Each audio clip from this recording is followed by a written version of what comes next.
ओम नमो भगवते वासुदेवाय। ओम नमो भगवते वासुदेवाय।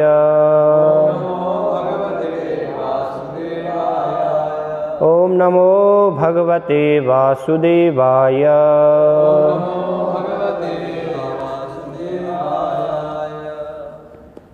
श्रीमद्भागवतम स्कंद 3 अध्याय 26 प्रकृति के मूलभूत सिद्धांत श्लोक संख्या 30।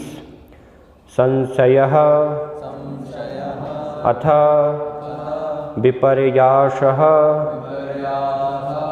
निश्चयः स्मृतिः एव च स्वापः इति उच्यते। बुद्धे लक्षणं वृत्तितः पृथक्। संशयो विपर्यासो निश्चय स्मृतिरेव च स्वाप इत्युच्यते। बुद्धेर् लक्षणं वृत्तितः पृथक्। संशयो विपर्यासो निश्चय स्मृतिरेव च स्वाप इत्युच्यते। बुद्धेर्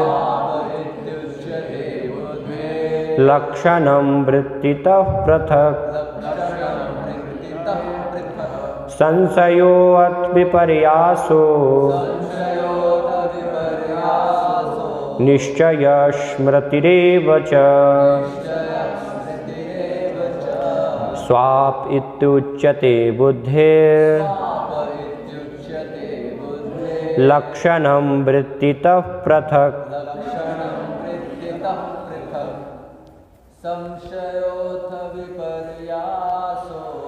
संशयोऽथ विपर्यासो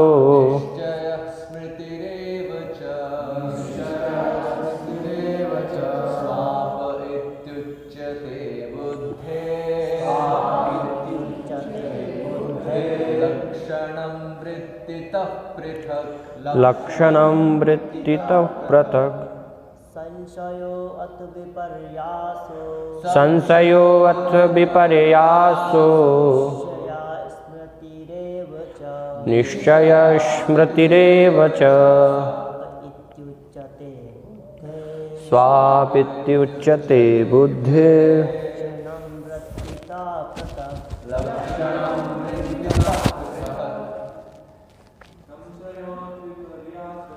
संशयो अथ विपर्यासो निश्चय स्मृतिरेव च स्वापित्युच्यते। बुद्धेर् लक्षणं वृत्तितः पृथक्।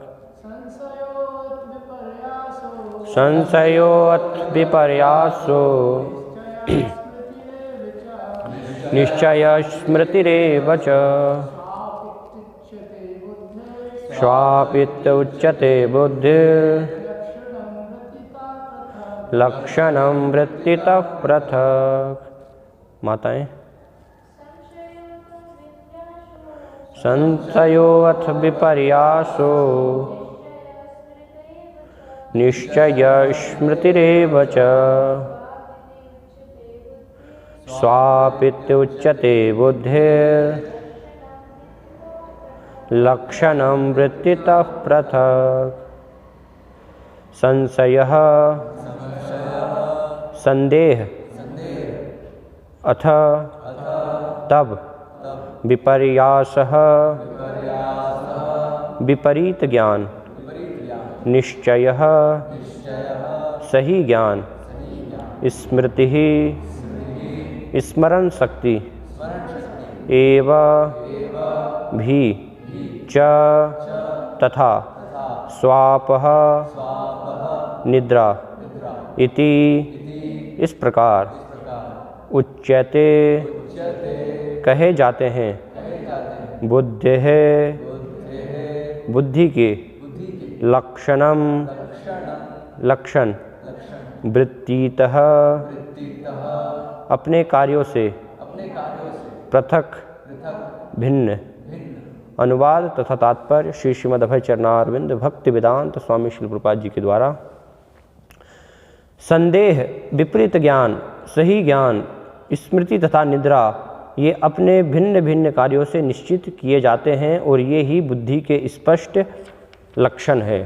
तात्पर्य, बुद्धि के प्रमुख कार्यों में से संदेह एक है। किसी बात को आंख मूंदकर स्वीकार करना बुद्धि का परिचायक नहीं है। अतः संशय शब्द अत्यंत महत्वपूर्ण है। बुद्धि का अनुशीलन करने के लिए मनुष्य को प्रारंभ में संदेह युक्त रहना चाहिए, किंतु जब उचित साधन से सूचना प्राप्त हो रही हो तो संदेह करना अनुकूल नहीं होता। भगवद गीता में भगवान कहते हैं कि अधिकारी के शब्दों में संदेह करना विनाश का कारण है। जैसा कि पतंजलि योग सूत्र में बताया गया है, प्रमाण विपर्यय विकल्प निद्रा स्मृतयः। बुद्धि से मनुष्य वस्तुओं को उसी रूप में समझ सकता है जैसे वे हैं। बुद्धि से ही मनुष्य जान सकता है कि वह शरीर है या नहीं।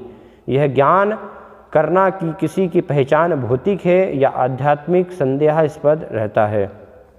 जब वह अपनी वास्तविक स्थिति का विश्लेषण कर पाने में सक्षम होता है तो झूठे देहात्म बोध का पता चलता है। यह विपर्यास है। झूठी पहचान का पता चल जाने पर वास्तविक पहचान जानी जा सकती है। वास्तविक ज्ञान को यहाँ निश्चय अथवा सिद्ध व्यवहारिक ज्ञान कहा गया है। यह व्यवहारिक ज्ञान तभी प्राप्त किया जा सकता है जब झूठा ज्ञान समझ में आ चुका हो।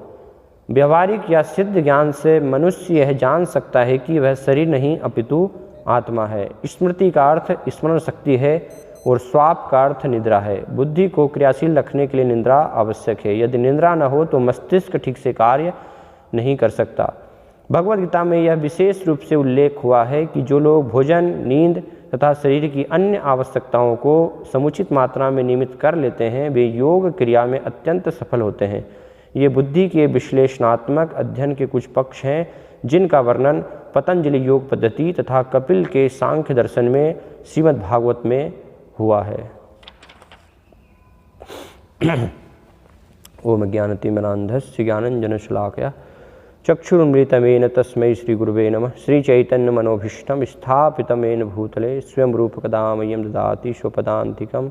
वन्देऽहं श्रीगुरो श्रीयुतः पदकमलं श्रीगुरून् वैष्णवांश्च श्रीरूपं साग्रजातं सहगण रघुनाथान्वितं तं सजीवं साद्वैतं सावधूतं परिजनसहितं कृष्णचैतन्यदेवं श्रीराधाकृष्णपादान् सहगण ललिता श्रीविशाखान्वितांश्च। जय श्री कृष्ण चैतन्य प्रभु नित्यानंद श्री अद्वैत गदाधर श्रीवासादि गौर भक्तवृंद। हरे कृष्णा कृष्ण कृष्ण हरे हरे, हरे राम राम राम हरे हरे। हरे कृष्णा। भगवान कपिल माता देवहूति को किस प्रकार से ये जगत अव्यक्त से प्रकट होता है उसका यहाँ पर वर्णन कर रहे हैं इस अध्याय में। तो हमने चर्चा की, काफ़ी श्लोकों में हम देख रहे हैं कि किस प्रकार से प्रकट हो रहा है। तो जिसमें कि 5 स्थूल तत्व, 5 सूक्ष्म तत्व, फिर 5 ज्ञानेंद्रियाँ, 5 कर्मेंद्रियाँ और 4 अंतःकरण, इन 24 तत्वों का जो समूह है जिसको कि प्रधान कहा जाता है, जब वो अव्यक्त अवस्था में होता है और उसमें भगवान काल के रूप में जब प्रवेश करते हैं तो उस अवस्था को महत् तत्व कहा जाता है। वो प्रधान से महत् तत्व में काल के माध्यम से, काल द्वारा हस्तक्षेप करने से वो अवस्था परिवर्तित हो जाती है। और उस अवस्था में जो व्यक्ति की प्रारंभ में एक शुद्ध चेतना होती है ना।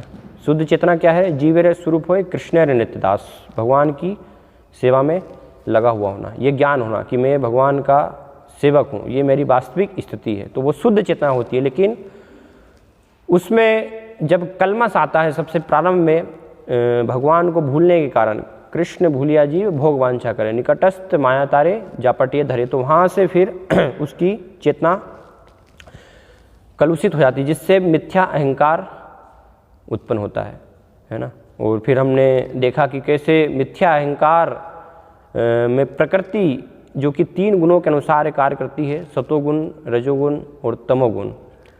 तो मिथ्या अहंकार में जब सतोगुण के माध्यम से मिश्रण होता है, उसका जब विकार होता है सतोगुण का, तो उससे मन का प्राकट हुआ, जो 4 अंतःकरण में से एक है मन, उसका प्राकट होता है। फिर रजोगुण का जब विकार, जो कि कल के श्लोक में हमने चर्चा की थी, होता है, तो उसके माध्यम से बुद्धि का प्राकट होता है। बुद्धि और साथ में 5 ज्ञानेंद्रियां और 5 कर्मेंद्रियां, इनका जो है प्राकट होता है। और फिर आगे जब तमोगुण का मिश्रण होगा मिथ्या अहंकार में, उसके द्वारा विकार जब होगा तो उससे शब्द प्रकट होता है। इसलिए वेदांत सूत्र में कहा गया अनावृत्ति शब्दार्थ, है ना, कि शब्द से ही सब कुछ प्रकट होता है। तो फिर आगे वर्णन है कि कैसे शब्द के माध्यम से जब विकार होता है तो उससे आकाश का प्राकट होता है। और आकाश में जो गुण हैं 5 जो सूक्ष्म तत्व जिनको कहा गया है, रूप, रस, गंध, स्पर्श, शब्द, तो उसमें शब्द है। फिर आकाश से वायु प्रकट होती है, आकाश और शब्द, उसके मिश्रण से वायु का प्राकट होता है। वायु में फिर वहाँ पर स्पर्श जो तन्मात्रा है वो भी आ जाती है। फिर वायु से अग्नि का प्राकट होता है, तो अग्नि में फिर एक और जो है तत्व वहाँ पर प्रवेश कर जाता है, रूप, है ना, शब्द, स्पर्श और रूप।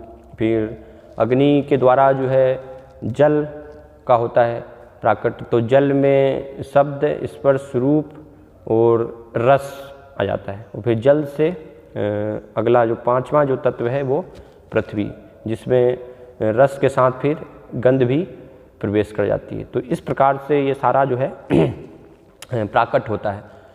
तो मन का लक्षण हमने चर्चा की थी। कुछ आधुनिक समय में भी हम देखते हैं वैज्ञानिक गण मन के बारे में, मन के उस पर जो है लक्षण क्या है वो वर्णन करते हैं। तो जैसे थिंकिंग, बिलिंग, फीलिंग, ये मन के लक्षण बताए गए हैं, कार्य बताए गए हैं ना। सोचना, थिंकिंग, फिर अनुभव करना कुछ जो है, या इच्छा करना, ये सब जो है मन के कार्य हैं। लेकिन बुद्धि के कार्यों के बारे में आधुनिक समय में भी हम देखें तो कोई उनको ज्ञान नहीं है कि बुद्धि किस प्रकार से कार्य करती है, बुद्धि के क्या लक्षण हैं। लेकिन यहाँ पर श्रीमद् भागवतम से हमें बुद्धि के लक्षणों के बारे में भी जानकारी हमें प्राप्त हो रही है। तो यहाँ पर 5 मुख्य रूप से इस श्लोक में बुद्धि के कार्यों का वर्णन किया जा रहा है। क्या है? संशयोयथ विपर्यासो निश्चय स्मृति रेव च, और उसके बाद फिर स्वाप इत्युच्यते। तो ये 5 जो है बुद्धि के कार्य बताए गए हैं, जिसमें से एक है स्वाप। स्वाप का अर्थ है निद्रा, है ना। अगर निद्रा नहीं होगी तो फिर ठीक से क्या है, बुद्धि कार्य नहीं कर पाती इसलिए बुद्धि को थोड़ा आराम भी मिलना चाहिए उसको सही रूप से कार्य करने के लिए ना, इसलिए निद्रा की आवश्यकता है। तो इसलिए श्रील प्रभुपाद भगवद गीता से उल्लेख कर रहे हैं कि कैसे एक योगी को जो है उचित रूप से, युक्त रूप से कार्य करना चाहिए। युक्ताहार विहारस्य युक्त चेष्टस्य कर्मसु, है ना। स्वप्नावबोधस्य योगो भवति दुःख, है ना। इस प्रकार से वर्णन किया गया है कि योगी कौन बन सकता है, जो कि अपने आहार विहार इन सब में क्या है समभाव से उसको करने का प्रयास करता है, वो वास्तव में योगी बन सकता है। और योगी जब हम बात कर रहे हैं तो योगी का अर्थ है भक्ति योगी, क्योंकि भगवान भगवद गीता में ही वर्णन कर रहे हैं योगी के बारे में। योगिनाम अपि सर्वेषां मद्गतेन अंतरात्मना श्रद्धावान भजते यो माम समे युक्त तमो मतः। जो अपने हृदय में पूर्ण रूप से मुझसे जुड़ा हुआ है, ऐसा वास्तव में योगी सर्वश्रेष्ठ योगी है। तो उसको भक्ति योगी कहा गया है। तो भक्ति योग में ये अनुकूल प्रतिकूल सिद्धांत के अंतर्गत इसको समझना आवश्यक है कि हमें किस प्रकार से उचित रूप में ये सभी क्रियाओं को हमें करना चाहिए, जिससे कि बुद्धि सही रूप से कार्य कर पाए, है ना। बुद्धि का प्रयोग हम भगवान को जानने के लिए, आत्म साक्षात्कार प्राप्त करने के लिए कर पाएँ। तो इसलिए निद्रा उसके लिए आवश्यक बताई गई है। फिर विपरीत ज्ञान, विपर्यास एक और लक्षण बताया गया है कि जो विपरीत ज्ञान उत्पन्न होता है वो भी बुद्धि के द्वारा ही प्रकट होता है ना। मिथ्या अहंकार से प्रभावित होकर के विपरीत ज्ञान मतलब अपने आप को शरीर मानना, है ना, इस पदार्थ से अपनी जो है पहचान करना, ये वास्तव में विपरीत ज्ञान है। तो वहाँ पर भी बुद्धि की आवश्यकता तो होती है, क्योंकि बुद्धि के द्वारा ही वो समझा जाता है कि हम इस प्रकार से मानना, सोचना कि मैं ये शरीर हूँ, इस भौतिक जगत को भोगने के लिए ही मैं यहाँ पे आया हूँ, यही जीवन का उद्देश्य है ना। तो ये सब में भी बुद्धि की आवश्यकता होती है। लोग भौतिक जगत में हम देखते हैं कि इन सब कार्यों के लिए ही अपनी बुद्धि का प्रयोग कर रहे हैं, लेकिन वास्तव में उसको बुद्धि नहीं कहा गया है ना। कई बार हम भौतिक जगत में भी बोलते हैं लोग, ये बहुत अधिक बुद्धिमान है, ये बुद्धिमान है। वो वास्तव में बुद्धिमान नहीं, वो सब मूर्ख हैं, इसलिए उनको कहा गया, कुबुद्धि कहा गया है वास्तव में अगर देखा जाए तो। क्योंकि बुद्धि, जब हम कहते हैं कि ये व्यक्ति के पास बुद्धि है या बुद्धिमान है, तब उसको कहेंगे जब वो विपरीत ज्ञान से उस बुद्धि को सही ज्ञान में प्रयोग कर रहा है ना। सही ज्ञान मतलब ये समझना कि मैं ये शरीर नहीं हूँ, मैं आत्मा हूँ, भगवान का मैं सेवक हूँ। तो उसको जब वो साक्षात्कार कर रहा है, समझ रहा है, तब वास्तव में हम कहेंगे कि वो व्यक्ति के अंदर बुद्धि है ना। नहीं तो कई बार जैसे शिलवाद बोलते थे, हम देखते हैं, है ना, कि सारे जो भौतिकतावादी लोग हैं, है ना, वास्तव में उनके अंदर तो बुद्धि है ही नहीं, दिमाग में गोबर भरा हुआ है। तो उसको धोना है निकाल के, और फिर वास्तविक जो कृष्ण भावना का ज्ञान है वो बुद्धि उनको प्रदान करनी है ना। तो इसलिए हम जो भी कहते हैं बुद्धि, लेकिन वास्तव में वो बुद्धि नहीं है। भौतिकतावादी जिन भी लोगों में कहा जाता है कि वो बुद्धि है, इस प्रकार से उसको हमें समझना चाहिए। फिर स्मृति बुद्धि का लक्षण बताया गया है। स्मरण शक्ति, जो हम कुछ याद रख पाते हैं, है ना, वो सब बुद्धि के माध्यम से ही कर पाते हैं। तो कलयुग में इसलिए बताया है कि लोगों का ये जो लक्षण है स्मरण शक्ति बुद्धि का, वो बहुत ही कम है ना।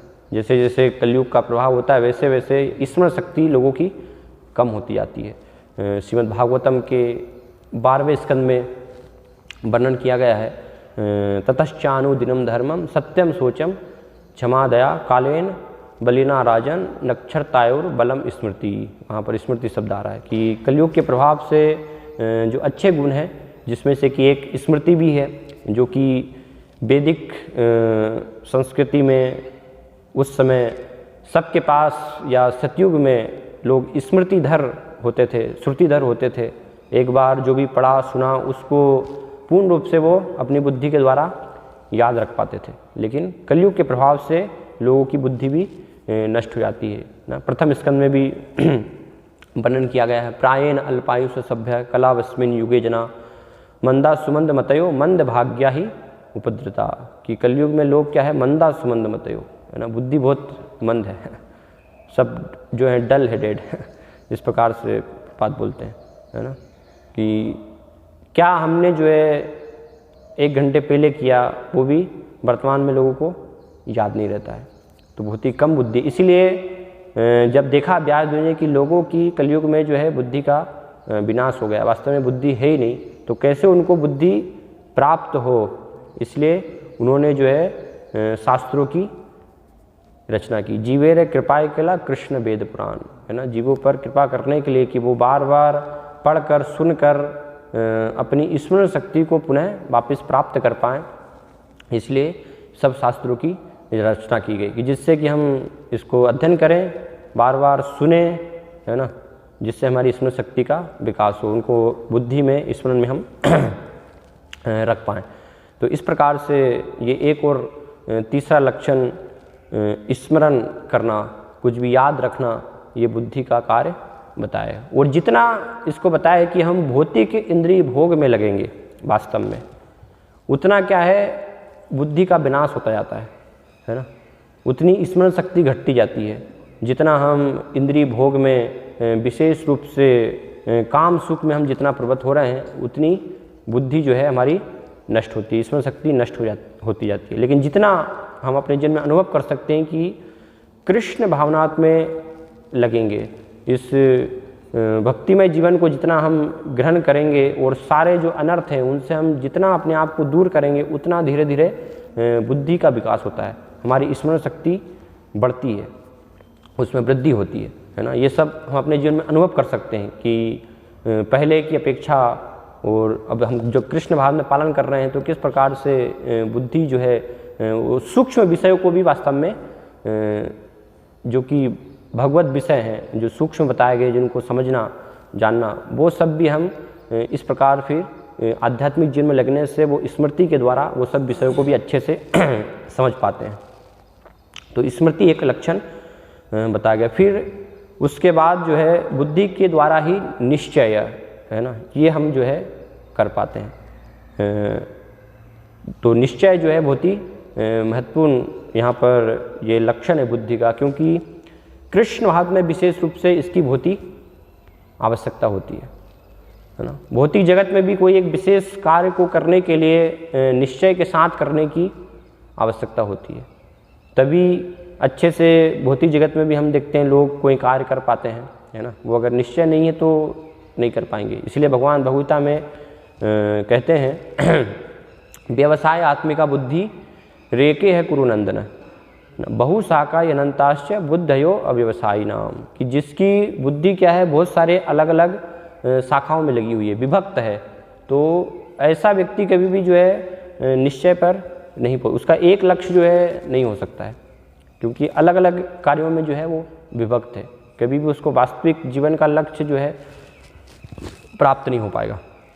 भौतिक जगत में भी हम देख सकते हैं कोई कार्य करने के लिए अगर किसी की बुद्धि बहुत सारी शाखाओं में विभक्त है, कोई विचार कर रहा है ये भी कर लूँ मैं, ये भी कर लूँ, तो फिर वो किसी में भी सफलता प्राप्त नहीं कर पाएगा, है ना। एक फोकस होकर के एक ही दिशा में कार्य करना पड़ेगा, है ना। मान लीजिए कोई एक बिजनेस कर रहा है या कोई एक प्रकार का कार्य कर रहा है, तो उसको उसी में लगे रहना पड़ेगा, है ना, निश्चय करके, तब धीरे धीरे फिर उसको संभावना है कि सफलता प्राप्त होगी। तो यहाँ पर तो हम भौतिक विषय में सफलता की बात नहीं, आध्यात्मिक जीवन में सफलता की बात कर रहे हैं, है ना। भक्ति में सफल होना, तो उसमें तो बहुत ही आवश्यकता है इस निश्चय की, है ना। जब तक हमारा पूरा एक दृढ़ निश्चय नहीं होगा, व्यवसाय आत्मिका बुद्धि, एक बुद्धि, है ना, वो बुद्धि का कृष्ण भावनावत में केवल लगे होना, ये बुद्धि की एकमात्र कृष्ण भक्ति कैले सर्व कर्म कृत होए, कृष्ण भक्ति करने से मेरे सारे कार्य जो हैं संपन्न हो जाएंगे, मुझे और कुछ करने की आवश्यकता नहीं, ये वास्तव में मेरे जीवन का लक्ष्य है।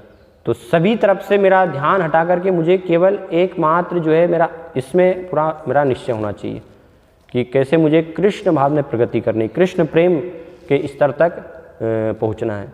इसलिए हम देखते हैं कुंती महारानी श्रीमद् भागवतम में इस प्रकार की प्रार्थना करती हैं। कुंती महारानी भगवान श्री कृष्ण जब द्वारिका के लिए प्रस्थान कर रहे हैं तो उस समय कुंती महारानी उनसे कहती हैं कि मेरी बुद्धि जो अभी अलग अलग चीज़ों में लगी हुई है वो तो वास्तव में शुद्ध स्तर पर ही है, लेकिन फिर भी इस प्रकार से वो कुंती महारानी प्रार्थना कर रही हैं, क्योंकि उनको लग रहा है कि अभी भी मेरी बुद्धि जो है पूर्ण रूप से आपके चरण कमलों में स्थिर नहीं है। तो इसलिए कुंती महारानी जो है वर्णन करती हैं वहाँ पर कि त्वयि में अनन्य विषया मतिर मधुपते सकृत रतिर मुद वहता बद्धा गंगे बोघम अगुणवती, कि जिस प्रकार से गंगा जी निरंतर तीव्र वेग के साथ समुद्र की तरफ प्रवाहित होती रहती है, तो उसी प्रकार से मेरा मन, है ना, बुद्धि, ये सब कुछ जो है त्वयि में अनन्य विषया, अनन्य विषयों को त्याग करके, अनन्य विषयों में जो लगी हुई है अभी उससे वहाँ से निकल करके आप जो है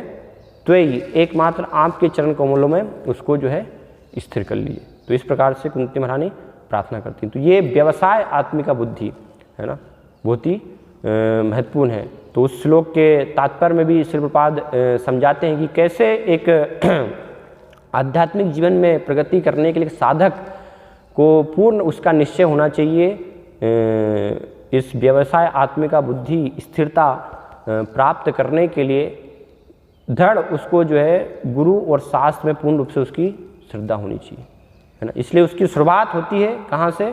वो व्यवसाय आत्मिका बुद्धि की शुरुआत होगी श्रद्धा से, आदो श्रद्धा, है ना। श्रद्धा होना बहुत ही आवश्यक है। इसलिए पांचवा जो अंग बताया गया है, लक्षण जो बताया गया है बुद्धि का, संशय, है ना। अगर संशय है तो फिर निश्चय नहीं आ पाएगा, है ना।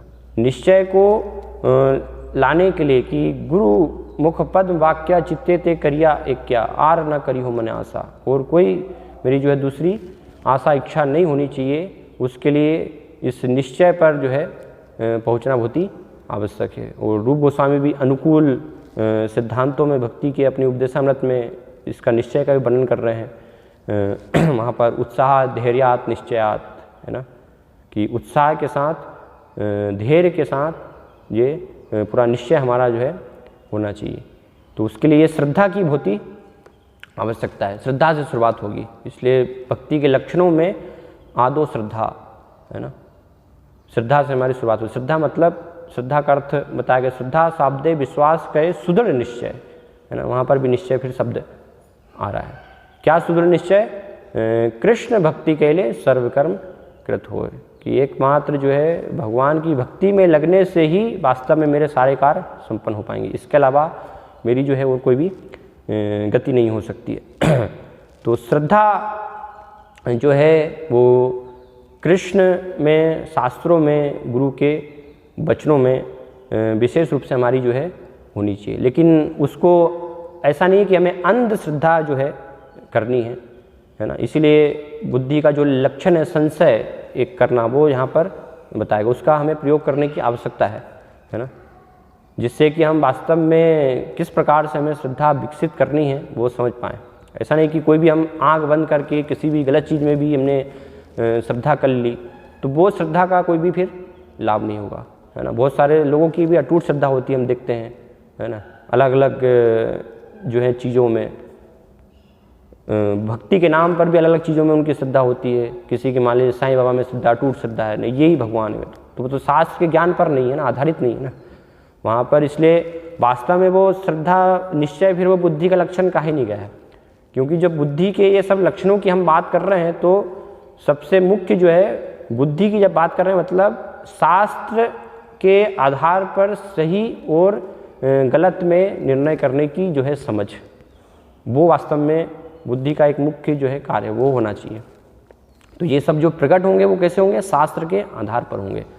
तो जब शास्त्र के आधार पर होगा तो वो तो समझ जाएगा कि साईं बाबा भगवान नहीं है, तो फिर वहाँ तो दृढ़ श्रद्धा या निश्चय होने की वहाँ बात ही नहीं उठती है, या अलग अलग देवी देवता हैं या और बहुत सारे जो हैं विषय हैं, वो सब बात नहीं उठती है ना। क्योंकि शास्त्र में सब जगह बताया कि एकमात्र हमारी श्रद्धा निश्चय होना चाहिए किसमें? भगवान में, क्योंकि वो जीवन का उद्देश्य है, भगवान को जानना, भगवान को समझना, कृष्ण प्रेम प्राप्त करना। तो इसलिए आंख बंद करने की आवश्यकता नहीं है। आंख बंद करके जो है वो ऐसा नहीं कि हम जो है श्रद्धा कर रहे हैं, लेकिन शास्त्र के आधार पर, है ना। जब शास्त्रों के माध्यम से और उससे हम समझ रहे हैं तो फिर अटूट जो है वो श्रद्धा होनी चाहिए, तभी निश्चय आ पाएगा। इसलिए प्रभुपाद जो है यहाँ पर लिख रहे हैं, क्या लिख रहे हैं?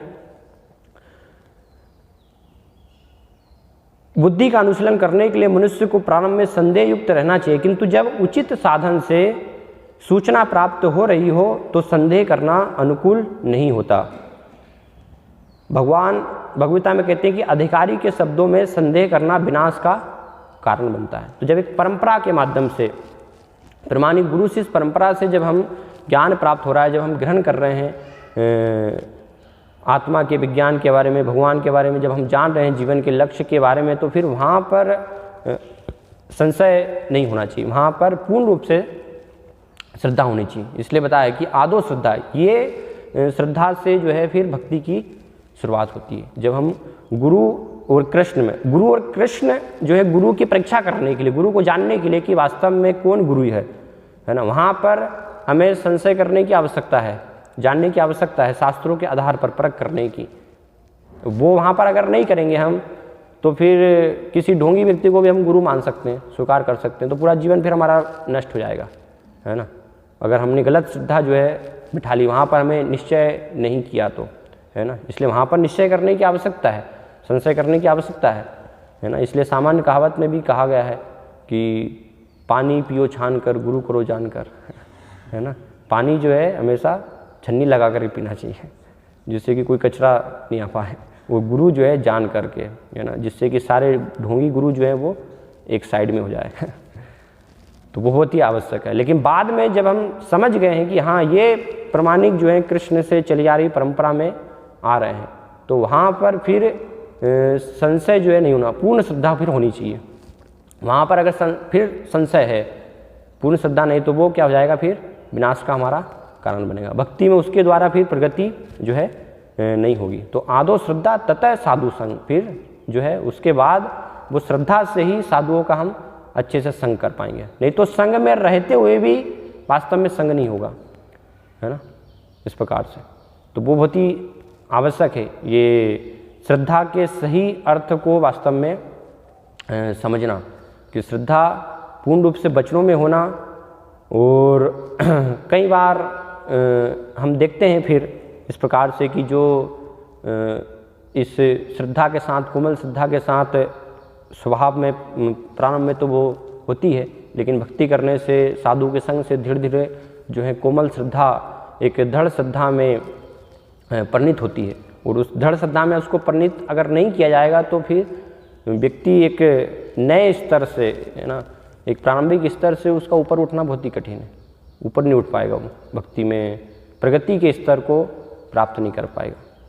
तो इसलिए बहुत आवश्यक है हमें प्रामाणिक गुरु के वचनों में पूर्ण रूप से जो है श्रद्धा होना। शास्त्रों में भी कहा गया है कि जिसकी जो है गुरु और कृष्ण के वचनों में अटूट श्रद्धा होती है, उसके हृदय में ही वास्तव में ये शास्त्रों के ज्ञान सही रूप से उसका जो है प्रकाशित होता है ना।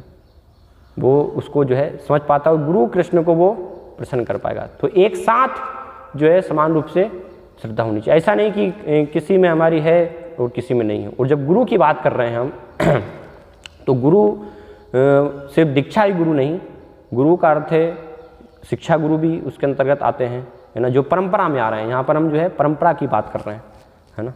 तो परंपरा में एक दीक्षा गुरु भी और शिक्षा गुरु भी, है ना। कई बार भक्त जो है भक्ति करते हैं, लेकिन वो सोचते हैं ठीक है मुझे तो दीक्षा गुरु जो है उनकी बात माननी है। लेकिन दीक्षा गुरु जो ज्ञान वो आ रहा है तो वो कैसे आएगा, वो उनके प्रतिनिधियों के माध्यम से, जिनके माध्यम से कि हम शिक्षा प्राप्त कर रहे हैं। जो गुरु ने एक प्रतिनिधियों को चुना है, जिनको हमारे जो है संरक्षण में, हमें उनके संरक्षण में छोड़ा है ना। तो वो भी बता रहे हैं अगर शास्त्रों के आधार पर हमें जो है, तो वहाँ पर उसमें फिर पूर्ण श्रद्धा होनी चाहिए। बिल्कुल एक शास्त्रों से हट करके अगर अलग चीज़ है तो ठीक है, वहाँ पर बुद्धि से फिर हमें संशय करने की आवश्यकता है कि भाई ये तो शास्त्रों के बाहर ही कोई चीज़ जा रही है ना। साधु गुरु शास्त्र के विपरीत है, लेकिन साधु गुरु शास्त्र के अंतर्गत है, तो वो ही पूर्ण श्रद्धा जो है वहाँ पर भी होनी चाहिए। ऐसा नहीं कि सिर्फ गुरु है, तो गुरु मतलब गुरु के अंतर्गत सारे जो है आ रहे, गुरु के प्रतिनिधि भी आ रहे हैं। क्योंकि बहुत सारी जो है हमारे अनर्थ हैं, तो अनर्थ निकालने के लिए गुरु हमारे साथ हमेशा उपस्थित नहीं है ना। गुरु के प्रतिनिधि हैं, गुरु ने अपने जो है प्रतिनिधि को ये भार सौंपा है कि वो जो है देख रेख करें, वो देखें, है ना। लेकिन होता क्या है, जब जिनके जो है संरक्षण में गुरु ने हमें रखा है, हम रहते हैं, तो हमारी वो श्रद्धा वहाँ पर जो है नहीं होती। हमें लगता है नहीं गुरु जो है ये तो अलग है, बस मैं जो गुरु को जो है प्रसन्न करना है ना, प्रतिनिधि को मुझे जो है प्रसन्न नहीं है, तो गुरु को जो है प्रसन्न कर। लेकिन कैसे प्रसन्न कर पाएंगे? गुरु के जब प्रतिनिधि को ही हम जो है प्रसन्न नहीं कर पा रहे हैं, तो फिर गुरु कैसे जो है हमसे प्रसन्न होंगे अलग से, है ना। इसलिए जो पूरा भाव है उसको समझना बहुत ही आवश्यक है। इसलिए रूप गोस्वामी उपदेशामृत के प्रारंभ में लिखते हैं कि भक्ति में प्रगति करने के लिए एक जो मनोवृत्ति है वास्तव में वो निर्भर करती है कि एक भक्त जो है भक्ति में कितनी तीव्रता से प्रगति करेगा, है ना। मनोवृत्ति मतलब सही समझ, पूरा शास्त्रों की जो है हर प्रकार से उसको सही समझ के साथ करना।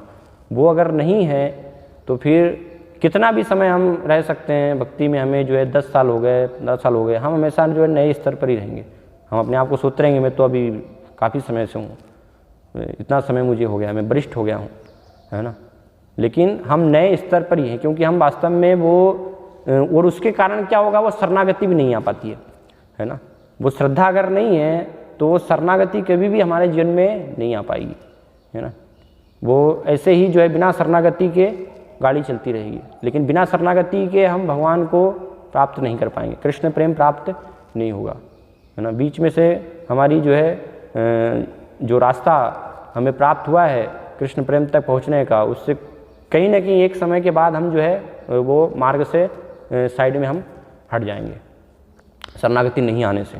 तो वो आएगी कैसे, श्रद्धा होने से ना। गुरु पर भी, गुरु के जो प्रतिनिधि हैं तो वहाँ पर भी हमारी जो है श्रद्धा एक प्रकार से होनी चाहिए, कि बता रहे हैं, हमें सिखा रहे हैं हमारे अनर्थों को दूर करने के लिए, तो पूरा समर्पण के साथ उसको स्वीकार करना, है ना, उसको जो है ग्रहण करना। ये नहीं कि नहीं हम तो इनकी जो है नहीं मानेंगे, ठीक है, अपना जो भी है अलग हम करते रहेंगे। गुरु को हमें प्रसन्न करना है, हमें पता है कैसे प्रसन्न करना है, नहीं कैसे होगा। वो भाव को समझना है कि हम वास्तव में क्या है यहाँ पर, है ना, किस लिए हम आए हैं ना। ब्रह्मचारी गुरुकुले बसन दान तो गुरु और हितम, गुरु के हित के लिए, है ना, कार्य करना है। तो गुरु का हित मतलब कैसा, गुरु के प्रतिनिधियों के माध्यम से, है ना।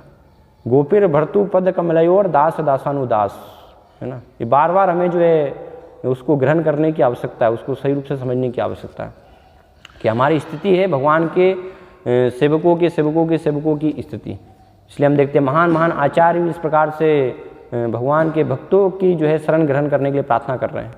चांदेर चरण सेवी भक्त सनिवास, जन वे हो यही अभिलाष, है ना। ये जन्म जन्म में मेरी अभिलाषा है कि आपके भक्तों का जो है संग प्राप्त हो, और संग प्राप्त है तो फिर उसमें जो है वो हमारी श्रद्धा नहीं है वहाँ पर जो है नहीं। हाँ ठीक है, इनका एक जो है कार्य है, जो भी प्रतिनिधि हैं वो तो ठीक है, लेकिन मुझे तो बस गुरु को जो है प्रसन्न करना है। तो उससे वो गलत समझ है वास्तव में। ऐसे जो है किसी प्रकार से गुरु जो है प्रसन्न नहीं होंगे, है ना। गुरु को, प्रतिनिधियों का अगर हम प्रसन्न नहीं कर पा रहे, वो जो है प्रसन्न नहीं है हमारे कार्यों से, हमारी सेवा से, हमारे जो है व्यवहार से, है ना, हमारी मनोवृत्ति, हमारे एटीट्यूड से, तो फिर कैसे गुरु और कृष्ण प्रसन्न हो सकते हैं। तो किसी भी प्रकार से संभव ही नहीं, क्योंकि गुरु कोई सिखाने के लिए नहीं आएंगे छोटी छोटी चीज़ें, है ना। हाँ कि ये ऐसा मत करो, ये है, ये ऐसा करना चाहिए। अगर वो आ जाएंगे तो फिर हम गुरु के प्रति अपराध कर बैठेंगे, है ना। वहाँ पर जो है गुरु के प्रति ही अपराध हो जाएगा। तो कम से कम वो अपराध की श्रेणी में नहीं आए, तो इसलिए ठीक है, गुरु अपने प्रतिनिधियों के माध्यम से जो है सिखाते हैं। लेकिन वहाँ पर भी अगर वो श्रद्धा नहीं है, गलत समझ है, तो क्या होगा, उससे हमारी जो है प्रगति नहीं होगी भक्ति में, है ना। भगवान को हम, गुरु और कृष्ण को किसी भी स्थिति में हम प्रसन्न नहीं कर पाएंगे।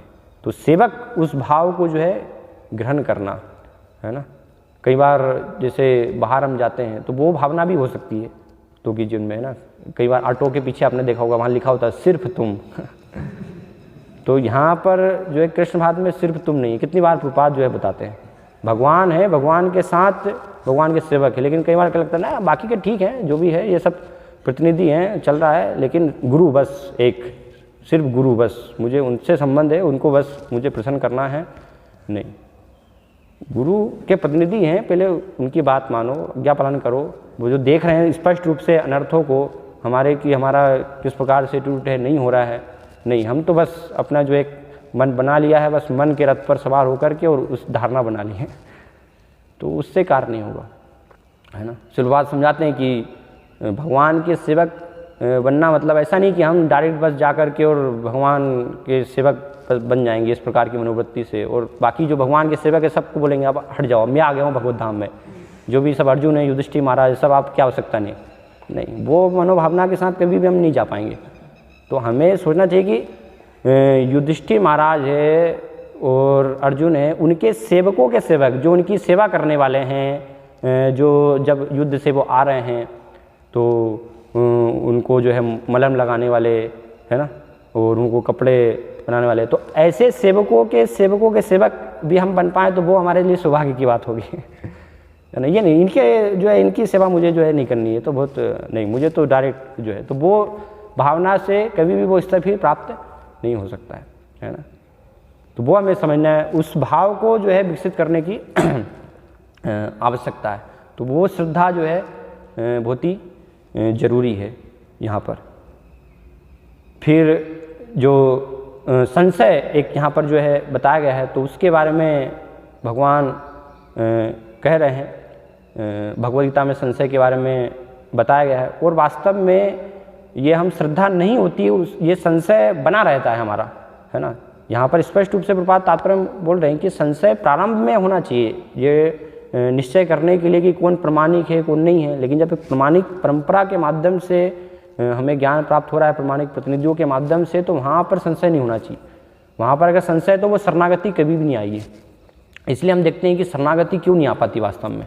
वो चाहे हर एक प्रकार के जीवन में, ब्रह्मचारी जीवन हो, गृहस्थ जीवन हो, जिस जीवन में भी भक्त है, उसके कारण ही वो शरणागति नहीं आ पाती है। तो भगवान भगवद गीता में कहते हैं, अज्ञश्चा अश्रद्धानश्च संशयात्मा विनश्यति, नायम लोको अस्ति न परो न सुखम संशयात्मन, कि जो संशय आत्मा है उसको नायम लोको अस्ति न परो, ना इस लोक में ना परो, है ना, दोनों लोक में जो है उसको सुख प्राप्त नहीं हो पाएगा, क्योंकि संशय है मन में अभी, है ना।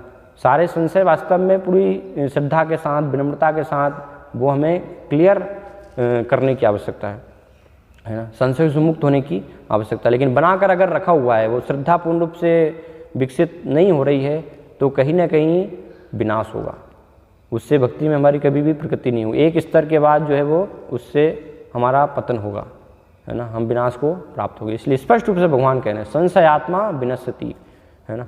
तो उसके कुछ जो है कारण देखेंगे कि इनके कारण क्यों वास्तव में लोग जो है शरणागति नहीं ले पाते, क्या उसका जो है कारण होता है। तो भगवान यहाँ पर बता रहे हैं, पहला जो है वो अज्ञ, है ना, कि कुछ जो है अज्ञ की श्रेणी में ही हमेशा बने रहते हैं, उनकी स्पष्ट जो है समझ नहीं हो पाती है। गुरु की शरण भी ले ली है, दीक्षा भी ले ली है, लेकिन स्पष्ट समझ नहीं होती है कि वास्तव में हमें दीक्षा क्यों लेनी है, गुरु को हमने क्यों स्वीकार किया है, क्या हमारा जो है लक्ष्य होना चाहिए, क्यों हम आश्रम में वास्तव में आए हैं, है ना। वो समझ नहीं है, तो वो अज्ञ की श्रेणी में माना गया। क्या होता है, ऐसे लोगों की सोच क्या होती है कि गुरु बना लिया है, वैसे कैसे गुरु एक फैशन की तरह है। जैसे हम देखते हैं ना, बहुत सारे लोग गुरु बनाना है, सब लोग गुरु बना रहे हैं तो ठीक है, हम भी, हमारे भी गुरु एक फैशन की तरह बना लेते हैं, है ना। या गुरु से हमें सुनना है, वो वास्तव में उस पर महत्वपूर्ण उतना नहीं देते हैं। गुरु हाँ दीक्षा ले ली है, लेकिन सुनना उतना महत्वपूर्ण नहीं है ना। तो फिर अगर गुरु से सुन ही नहीं रहे हैं, गुरु की वाणी नहीं जान रहे हैं, गुरु की वाणी क्या है, गुरु क्या बोल रहे हैं, तो फिर वो दीक्षा का अर्थ क्या रहेगा, है ना। कैसे हमें वास्तव में ज्ञान प्राप्त हो पाएगा। तो ये भी ऐसे अज्ञ लोगों के अंदर कहीं ना कहीं विचार होता है। या गुरु को बना लेते हैं अपने एक इंद्रिय भोग के साधन के रूप में, है ना, गुरु को स्वीकार कर लेते हैं। गुरु है, गुरु का कार्य क्या है, हमारे जो है इंद्रिय भोग की आवश्यकता की पूर्ति करना, है ना। बाहर दिखते हैं ना, गुरु के पास जाते हैं लोग, दीक्षा लेते हैं, तो दीक्षा हुई तो ठीक है, कुछ कृपा प्राप्त हो जाएगी, उनके माध्यम से ये हमारी समस्याएं दूर हो जाएंगी, ये समस्या गुरु का आशीर्वाद मिल जाएगा, तो है ना, सारी समस्याएं जो हैं दूर हो जाएंगी, और अच्छे से बस हम जो है इस भौतिक जगत को भोगते रहेंगे, एंजॉयमेंट करते रहेंगे, और ठीक है थोड़ा बहुत कुछ जो है गुरु को दे देंगे दक्षिणा भी, है ना। तो वो भी कहीं ना कहीं जो है एक समझ होती है। या और भी इस बात बताते हैं कि गुरु बस स्वीकार कर लिया, एक जो है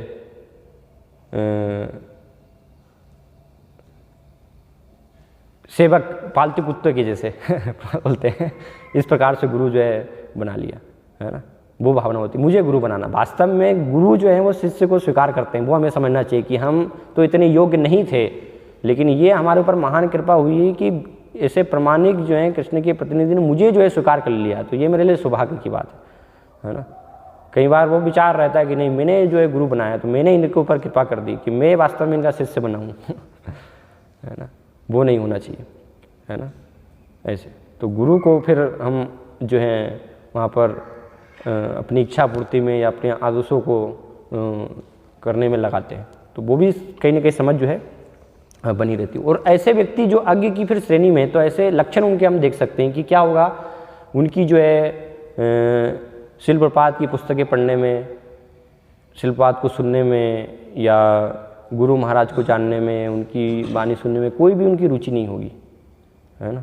वो दूसरी तरफ रुचि होगी, भौतिकतावाद में बहुत अधिक रुचि होगी, है ना। इंद्रिय भोग को करने में वो सब जो है ऐसे लोगों में रुचि होती है, या सही गलत का जो है वो निर्णय नहीं कर पाते फिर इस प्रकार के लोग कि वास्तव में सही क्या है और गलत क्या है, क्योंकि सुन नहीं रहे हैं, है ना। शिलपाद की वाणी जो है पढ़ नहीं रहे हैं, पुस्तकें नहीं पढ़ रहे हैं, तो हमेशा जो है वो अज्ञ की स्थिति, दीक्षा के बाद भी अज्ञ की स्थिति ही बनी रहती है। फिर सही गलत क्या है, समस्याएं जब आती हैं तो वो विचार नहीं कर पाते कि वास्तव में क्या जो है होना चाहिए, उसका गुरु की क्या इच्छा है, गुरु वास्तव में क्या बोल रहे हैं इसमें, है ना। एक जो जान रहा है तो वो उसके मन में प्रश्न उठेगा कि गुरु क्या बोल रहे हैं, शिल प्रपाद इस पर विषय पर क्या बोल रहे हैं। लेकिन ऐसे लोग जो हैं वो विचार नहीं करेंगे, हाँ ठीक है दूसरे लोग कर रहे हैं तो वो भी फिर करने लग जाते हैं। मान लीजिए जैसे उदाहरण लें कि बाहर का जो है नहीं खाना चाहिए, है ना। तो गृहस्थ जीवन में विशेष रूप से कई बार प्रश्न होता है, बहुत सारे भक्त बाहर जाते हैं तो ये समस्या बनी रहती है कि क्या बाहर हो। तो ठीक है, बहुत सारे भक्त भी जो है जाते हैं तो उन्होंने देखा कि यहाँ दूसरे भी इस्कॉन से जुड़े हुए भक्त हैं या तो वो भी जाते हैं, तो भाई क्या करते हैं कि देखिए हम तो एक अच्छी शुद्ध शाकाहारी होटल से बना हुआ ले लेते हैं और फिर उसको भगवान को अर्पण कर देते हैं, और बाहर समस्या होती है तो इस प्रकार से ले लेते हैं।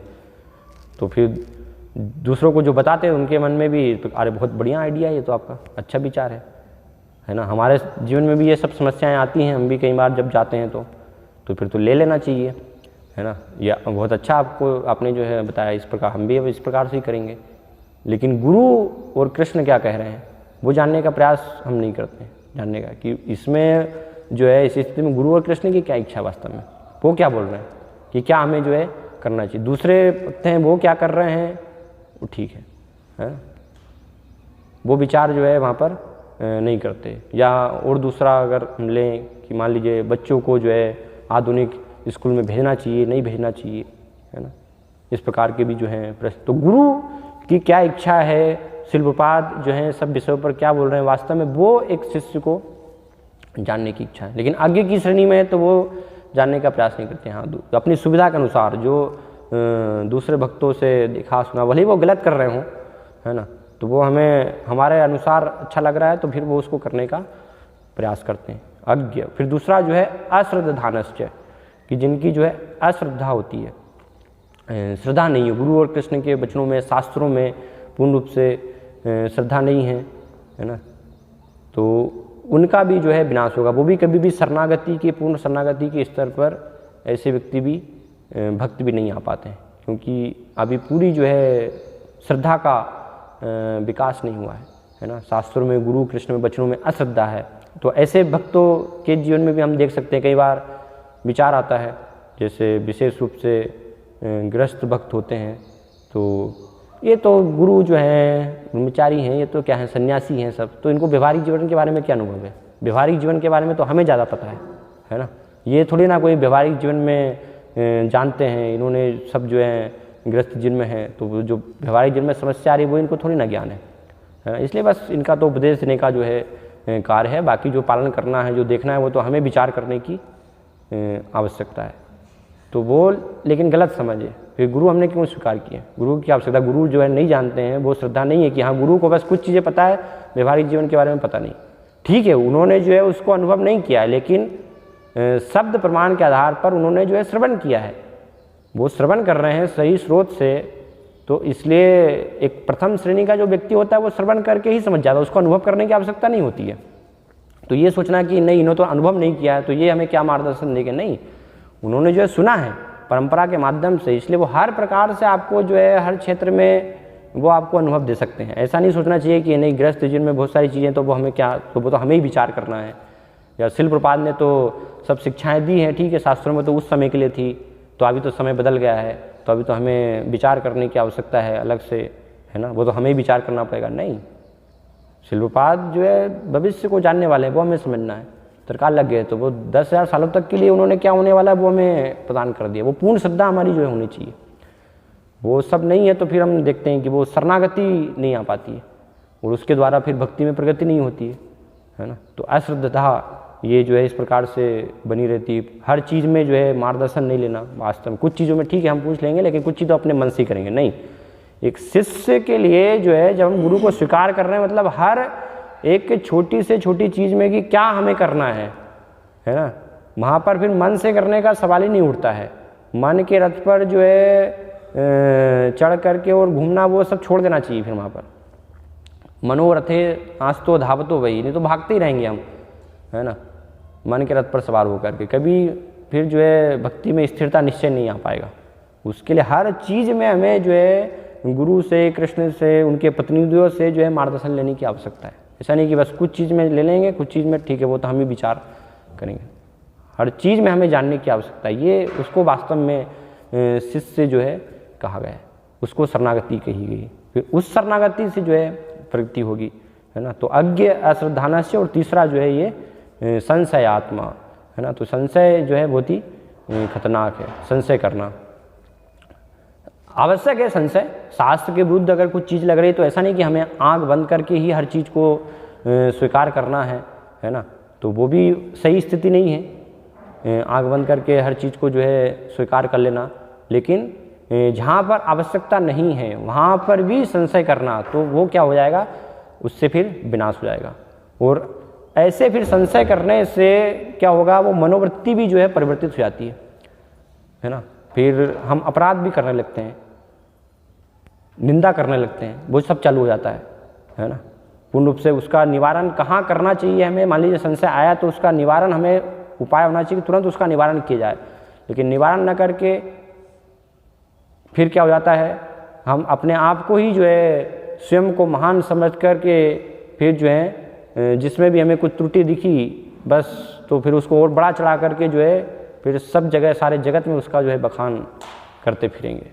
तो जो बता रहे हैं ऐसे व्यक्ति जो है जिनको, है ना, वो सुनेंगे तो क्या होगा, उनके अंदर भी वो श्रद्धा धीरे धीरे फिर डगमगाती है, धीरे धीरे उनके अंदर भी संशय जो है उत्पन्न होता है ना। तो ये बहुत खतरनाक जो है मनोवृत्ति है। इस प्रकार की भावना संशय से आगे जो है विकास हो जाना, उसमें फिर सुधार आना बहुत कठिन हो जाता है। वो व्यक्ति अपना तो जो है पतन की अवस्था में ही है, वो तो ऑलरेडी वो भक्तों के संग में रहकर भी जो है वास्तव में वो भक्ति में लगा हुआ नहीं है ना। जैसे देखते हम रामचंद्रपुरी, है ना, संग में, लेकिन जब देखा चैतन्य महाप्रभु कि एक बार जो है गया और प्रवेश किया, चींटी घूम रही है, चींटी तो घूमती रहती है नीचे जो है रूम में, लेकिन वहाँ पर अंदाजा क्या सन्यासी होकर के और इतने भोगी हैं, स्वीट रखते हैं, स्वीट खाते हैं, तो भगवान पर ही आरोप लगा दिया और मन से फिर उसकी जो है सारे भक्तों में बखान करना, अरे देखो ये तो इतने जो हैं और ये तो सन्यासी होकर के स्वीट खाते हैं, तो ऐसा करते हैं। लेकिन कितनी उसमें सच्चाई है, उसका निराकरण करने का प्रयास किया नहीं किया, ये देखते हैं हम भक्तों के जिन्हों होता है इस प्रकार से, है ना।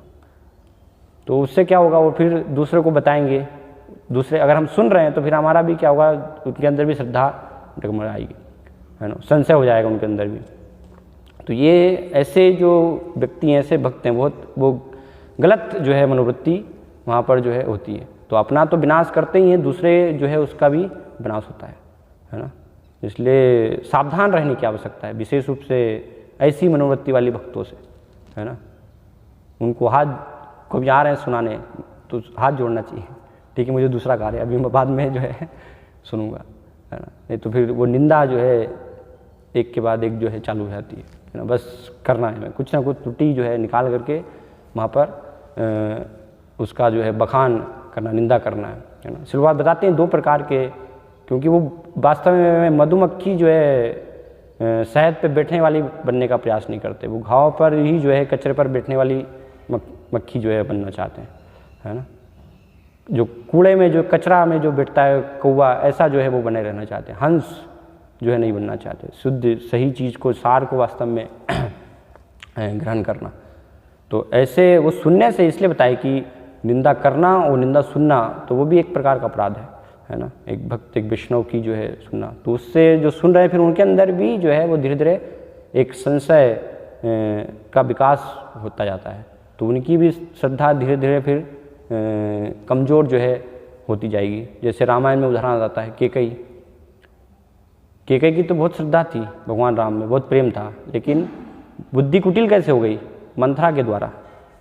मंथरा वहाँ पर थी तो मंथरा नहीं ऐसा नहीं तुमको, भरत क्या अगर राम ने सब कुछ ले लिया तो बाद में कुछ जो है नहीं दिया तो भगा दिया इनको, भरत को जो है निष्कासित ही कर दिया, कुछ दिए ही नहीं, पूरा अधिकार जमा लिया, राम सीता इन्होंने ही ले लिया, तो क्या तुम्हारे पुत्र की फिर स्थिति होगी। तो बहुत प्रेम था कैकेयी का, तो जो है वर्णन है रामायण में इस प्रकार से। राम तो जो है प्रिय थे उनके हैं, लेकिन मंथरा ने जो है संशय वहाँ पर बार बार जो है बताना, हाँ ये देखो ये ऐसा हो रहा है, ऐसा हो रहा है, ऐसा हो रहा है, ऐसा हो जाएगा।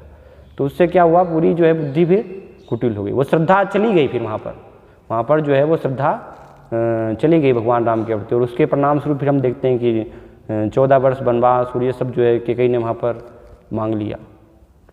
तो ये सब, और इस प्रकार के भक्त हमारे बीच में जो है हो सकते हैं, है ना, भक्ति में जीवन में।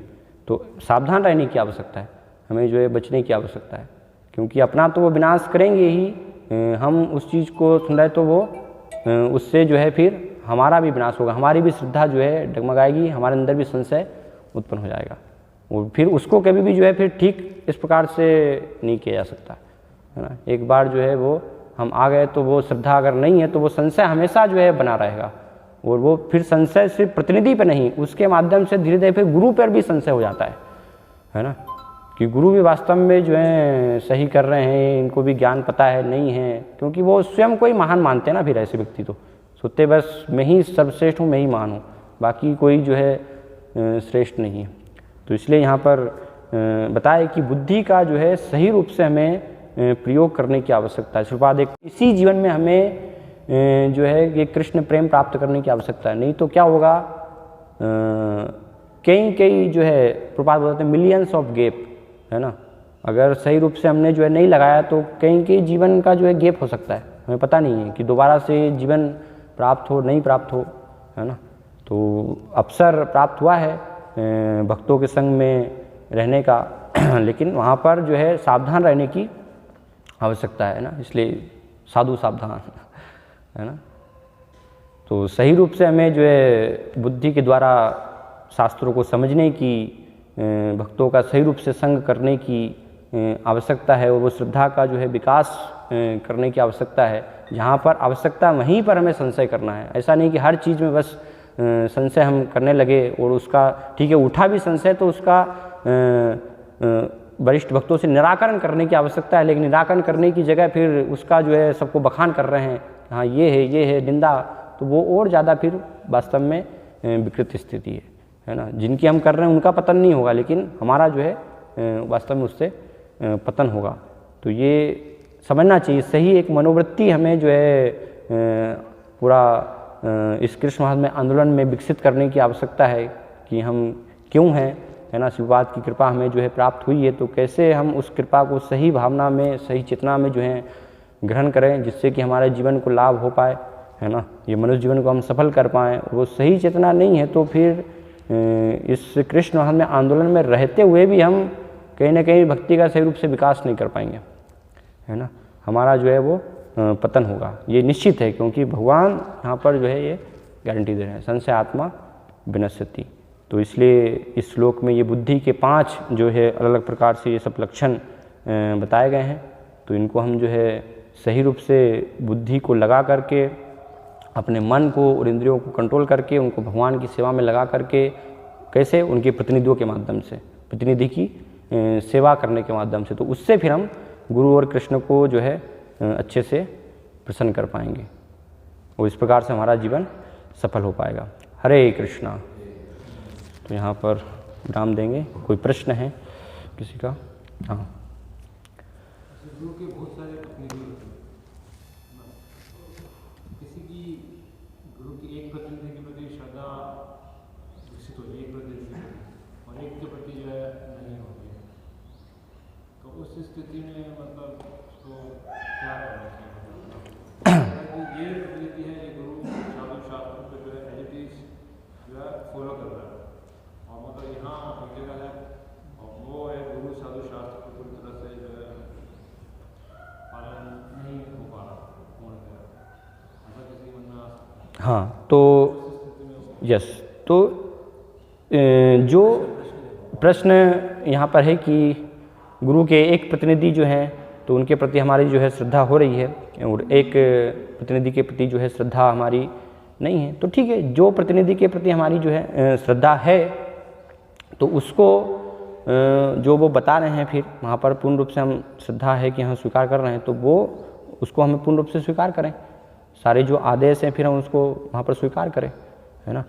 और कहीं हमें लग रहा है कि यहाँ पर हमारी पूर्ण श्रद्धा नहीं है, लेकिन उसके बाद भी जो है श्रद्धा नहीं है, लेकिन जो आदेश हैं वो अगर जो है कृष्ण भावनामृत के अंतर्गत ही हमें प्राप्त हो रहे हैं, है ना, वो बाहर उससे नहीं है, तो उसमें कोई कठिनाई नहीं है वो शरणागत होकर के पालन करने के लिए वहाँ पर जो है। ऐसा नहीं कि उसमें हम जो है विरोध करेंगे, नहीं ऐसा क्यों है, क्योंकि कृष्ण भावनामृत के अंतर्गत ही है वो चीज़ जो है, तो उसको हमें स्वीकार करना है। और उसको फिर अगर है हमें संशय लग रहा है तो जिनमें हमारी श्रद्धा है उनसे हम चर्चा कर सकते हैं, है ना। और वो जब बता रहे हैं उसको फिर तो उसको हम स्वीकार करें, तो वो श्रद्धा के साथ, फिर वो पूर्ण श्रद्धा के साथ अगर जो प्रतिनिधि हैं जिनमें हमारी श्रद्धा, उन्होंने बताया कि हाँ ये ठीक है, उन्होंने जो बताया वो ठीक है, भले हमारे उसमें श्रद्धा नहीं है, तो वो वहाँ पर फिर कन्फर्म हो गया ना, तो उसको फिर पूरी श्रद्धा के साथ स्वीकार करना चाहिए। उसके बाद भी अगर हम जो है स्वीकार नहीं करें बस इसलिए कि हमारी जो है श्रद्धा नहीं है, हमारा जो है एक विशेष उनसे जो है द्वेष है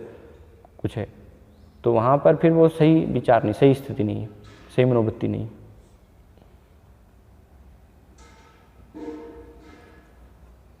यस वो हाँ चीज़ है कि प्रतिनिधि, बहुत सारे प्रतिनिधि हैं गुरु के, लेकिन जिन प्रतिनिधि के अंतर्गत हम हैं तो उनके अनुसार हमें कार्य करना हो। यस। और अगर उनके प्रति श्रद्धा नहीं तो जिनके प्रति श्रद्धा है तो उनके अंतर्गत रह के फिर करना होगा। ऐसा नहीं हो सकता कि यहाँ बहुत सारे प्रतिनिधि हैं गुरु के और एक जिनके प्रति मेरी श्रद्धा नहीं है उनके अंतर्गत रह के फिर मैं गुरु को प्रसन्न करूँ, वो कभी हो नहीं पाएगा।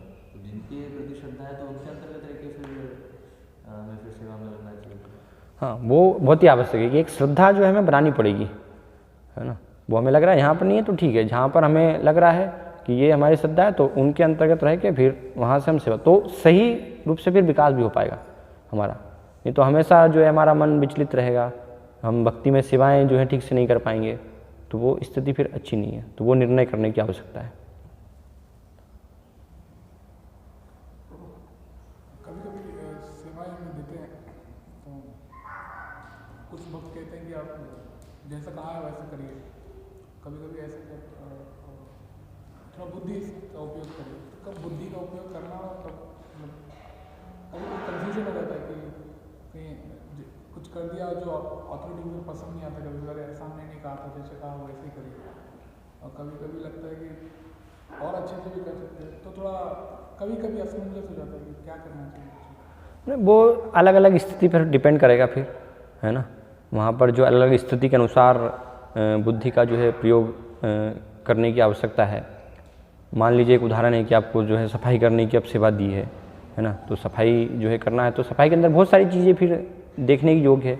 बहुत सारी चीज़ें, जरूरी नहीं कि हर चीज़ बताएंगे, ठीक है यहाँ ऐसा करना है, यहाँ ऐसा करना है, यहाँ ऐसा करना है, वो हमें खुद दिमाग लगाने की, ठीक है सफाई की दिया कैसे जो है मुझे सफाई करनी है, तो वो हमें जो है दिमाग लगाने की आवश्यकता है। लेकिन सफाई के बीच में हो सकता है कि ज़्यादा ही हमने बुद्धि लगा दी, कुछ विशेष चीज़ जो है उसी की सफाई कर दी है ना, तो फिर वो गलत हो जाएगा ना। वहाँ पर फिर तुम्हें बताएंगे कि जो जितना खाया उतना ही करना चाहिए, तो वो थोड़ा सा वहाँ पर लगाने की आवश्यकता है बुद्धि। ये भी बुद्धि का फंक्शन है ना, ये समझना क्या करना। हाँ, तो इसलिए इंस्ट्रक्शन लेते समय उस समय बुद्धि लगानी चाहिए। क्या है हाँ, क्या जो है इंस्ट्रक्शन दे दो क्या चाह रहे हैं, तो वो समझ के फिर उसको फिर एग्जीक्यूट करना बुद्धि। ठीक। श्रीमद् भागवतम की जय, श्रील प्रभुपाद की जय।